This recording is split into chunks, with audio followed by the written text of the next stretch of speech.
सर्वांना सविनय जय भीम. बार्शी तालुका वंचित बहुजन आघाडी तालुकाध्यक्ष या नात्याने मी आज सोलापूर जिल्हा येथे कलेक्टर ऑफिस पूनम गेटला पूर्ण जिल्हा ग्रामीण व शहर यांच्या वतीने आज देशाचे गृहमंत्री अमित शहा यांनी जे वाचाळ बडबड केलेले आहे संसदेमध्ये आंबेडकर असं जे वाह्यात शब्द वापरले त्यांनी, त्याबद्दल आज जाहीर निषेध केलेला आहे. सोलापूर जिल्हा पूर्ण हजर होता त्यावेळेस मी बार्शी तालुका अध्यक्ष या नात्याने उद्या तहसीलदार बार्शी येथे तालुक्याच्या वतीने पूर्ण युवक, फादरवडी, महिला, श्रमिक विद्यार्थी आंदोलन यांना सगळ्यांना उद्या जास्तीत जास्त संख्येने उपस्थित राहण्यासाठी सांगितलेले आहे. तरी उद्या तहसीलदार यांना निवेदन देण्यात येणार आहे. अमित शहा यांचा निषेध करणार आहोत, आजही करतोय आणि उद्या तहसीलदारच्या समोर मोठं आंदोलन छेडण्यात येणार आहे. माझं आणि आपल्या पक्षाचं म्हणणं बाळासाहेब आंबेडकरांनी सांगितलेलं आहे हे जे कांड चालू आहे यांचं RSS वाल्यांचं, हे सगळ्यात महत्त्वाचं जे आपल्याला EVMचा घोटाळा केलेला आहे यांनी, त्याच्यावरून लक्ष डायव्हर्ट करण्यासाठी ह्यांनी सुरुवात केलेली आहे. बहुजनांना एवढं सांगता की बाबा EVMचा मुद्दा सोडू नका, त्यांना आपण खंबीर आहो. आंबेडकरचं नाव घेतल्याशिवाय कुणाला जमत नाही आणि कुणाला राजकारणही करता येत नाही. आंबेडकर सगळ्यांना लागते. आमच्या रक्तात आंबेडकर आहेत. जोपर्यंत सूर्य चंद्र आहेत तोपर्यंत आंबेडकर हे असणारच आहेत. RSS वाले असू द्या, काँग्रेसवाला असू द्या, सगळ्यांना माझं म्हणणं आहे तुम्ही आंबेडकरचा नाद करू नका. आंबेडकर हे असं औषध आहे ते तुम्हाला जिरल्याशिवाय राहणार नाही, तुम्हाला मातीत घालल्याशिवाय राहणार नाही. त्याच्यामुळं तुम्ही बहुजनांच्या नादी लागू नका. तुमचं राजकारण तुमच्या परीने करा. आंबेडकराचं नाव घेतलं तर तुम्हाला आम्ही घालल्याशिवाय राहणार नाही. बरं, उद्याच्याला वंचित बहुजन आघाडीच्या वतीनं जे आंदोलन आहे ते कशा प्रकारे छेडलं जाईल? उद्या तहसीलदारांना निवेदन देण्यात येणार आहे. तर त्यांना आमचं जे म्हणणं आहे, आमचं म्हणजे समाजाचं, बहुजन समाजाचं म्हणणं, हे जे RSS वाले, मनुवादी, BJP वाले हे जे कुरघोडे करतात सारख्या त्यांना आंबेडकरच नको आहे पहिल्यापासून. कारण आंबेडकर असल्यामुळे ह्यांना मनोवाद आणता येत नाही. सगळ्यात महत्त्वाचा विषय आहे. संविधानामुळे ह्यांना मनोवादी जे वृत्ती आहेत त्यांच्या ह्यांना राबवता येत नाही. सगळ्यात महत्त्वाचा विषय आपल्याला संविधान राबवायचं आहे, चांगल्या प्रकारे रुजवायचं आहे आणि संवादानं मार्गाने आपल्याला आंदोलन करायचं आहे. त्याच्यामुळं आम्ही सगळे उद्या आमचं म्हणणं तहसीलदार मार्फत कलेक्टर मार्फत सरकारपर्यंत पोहोचवणार आहोत. साधारणतः आंदोलनामध्ये किती लोक सहभागी होतील असं वाटतंय तुम्हाला? उद्या कमीत कमी 400-500 लोक सहभागी होते सरासरी कमीत कमी.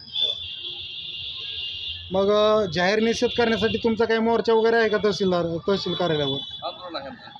आंदोलन, धरणे आंदोलन, हो, धरणे आंदोलन. एक दिवसीय धरणे आंदोलन करणार आहेत का? काय विचारायचं?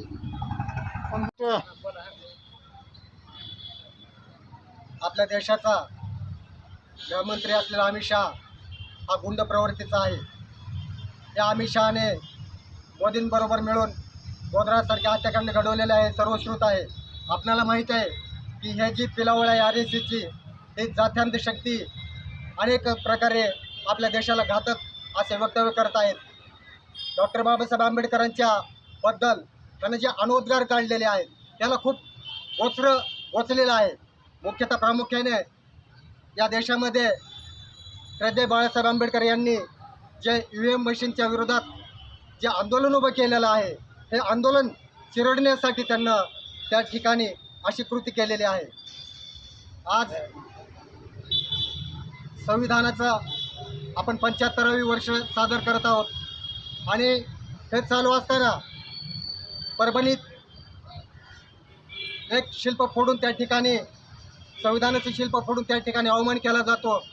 त्याचा निषेध ज्या वेळेला आंबेडकरी समुदाय समाज करतो त्यावेळेला ज्याचा काही म्हणजे दोष नाही असा एक लॉ करणारा विद्यार्थी त्या ठिकाणी त्या कोम्बिंग ऑपरेशनमधून घेऊन जातात आणि पोलीस कस्टडीमधून त्याला अमानुषपणानं मारलं जातं, त्याचा खून घडवून आणला जातो. ही देशाला काळीमा फासणारी घटना आहे. या ठिकाणी जेवढा हे गृहमंत्री जबाबदार आहेत त्याचप्रमाणे या ठिकाणी फडणवीस यांचं शासन देखील या ठिकाणी जबाबदार आहे.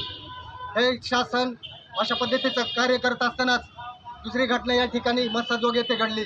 त्या ठिकाणी देखील संतोष देशमुख सारख्या व्यक्तीचा, सरपंचाचा बेमालूमपणे खून केला जातो. अरे या देशामध्ये संविधानिकरित्या आपण चालत असताना हे संविधान संपवण्याचं जे कारस्थान करत आहेत हे लोक, त्या लोकांना कुठून एवढं ऊर्जा मिळते की आम्हाला ऊर्जा संपवायची आहे. आम्ही या घटनेचा जाहीर निषेध करत आहोत. हा अमित शहा जो गुंड प्रवृत्तीचा आहे, जो गोधरा हत्याकांड घडवत आहे, ज्याने अनेक प्रकारचे खून करून त्या संविधानामध्ये, त्या संसदेमध्ये घुसलेला आहे, त्या दरोडेखोराला संसदेमधून हद्दपार करावेत, त्याच्यावर योग्य ती कार्यवाही व्हावी आणि त्यानं तात्काळ आपल्या पदाचा नैतिक जबाबदारी म्हणून राजीनामा द्यावा ही मागणी आमची आहे. उद्या जे आम्ही आंदोलन या ठिकाणी बार्शीमधून करणार आहोत, त्या आंदोलनाला सर्व आंबेडकर प्रेमी भीमानुयायी सर्वांनी विनंती करण्यात येते की आपण त्या ठिकाणी जास्तीत जास्त संख्येने उपस्थित राहून आंदोलन यशस्वी करण्यासाठी उपस्थित राहावं. आणि पुनश्च एकदा मी थांबत असताना अमित शहाचा जाहीर आणि तीव्र शब्दात धिक्कार करतो आणि त्या झालेल्या घटनेचा खेद व्यक्त करतो. धिक्कार असो, धिक्कार असो, अमित शहाचा धिक्कार असो, धिक्कार असो, धिक्कार असो. अमित शहाचा धिक्कार असो. गृहमंत्री येते काय का भारत देशाचे गृहमंत्री अमित शहा यांनी जे भारतीय घटनेचे शिल्पकार परमपूज्य डॉक्टर बाबासाहेब आंबेडकर यांच्याबद्दल अपमानास्पद शब्द वापरला त्याचा मी जाहीर निषेध करत आहे. आणि त्यांनी सत्ता कोणाचीही असू द्या, सत्ता मोदीची असो किंवा कोणाची पण, भारतीय घटनेप्रमाणे चालाय पाहिजे असं मी म्हणतो. आणि अमित शहाचा पुन्हा एकदा जाहीर निषेध करतो. आहे रे.